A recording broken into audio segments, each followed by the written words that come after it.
The many vendors that fill the streets of Times Square have all kinds of carts that sometimes incorporate some interesting textures. Like here, we have this pattern on this metal of this little nuts for nuts stand that's kind of like a quilted metal. This is a pattern. So let's go in there and create this pattern. Right here, I'm going to create my pattern. Now, a pattern requires perfect symmetry, so I am going to turn on my grid. And I've created a layer where I'm going to create my pattern. Why? Because I want space or transparency in between the various little diamonds that'll make up the pattern. So that way at some point I could turn off my background so I would have transparency. I have a white background, that way I could see what I'm doing. Makes it a lot easier. So I'm going to come in here and create one of the diamonds.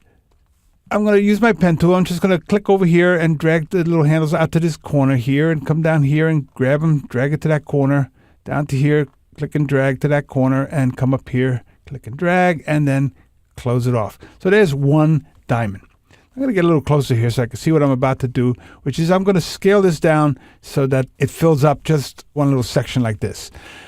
I work larger, that way it makes it easier to do things without having to strain. So I'm just going to go in here and just shrink it down to fill up one set of sections right there.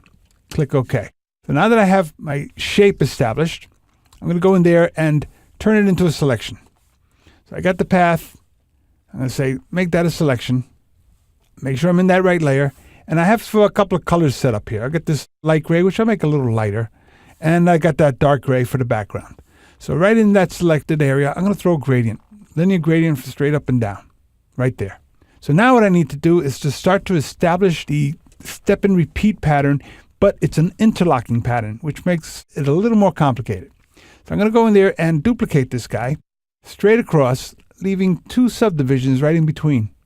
So I can now take this and drag it down below and center it underneath those two subdivisions, right there.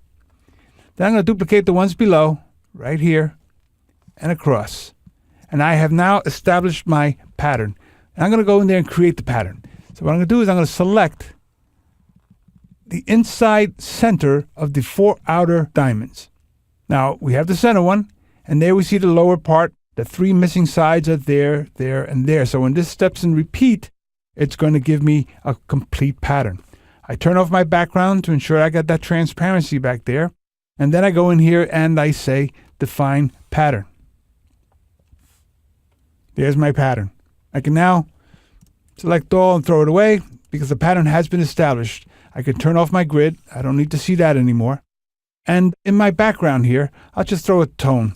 In fact, we'll throw in this very same tone that we have here, except we'll do it as a reflective gradient like that.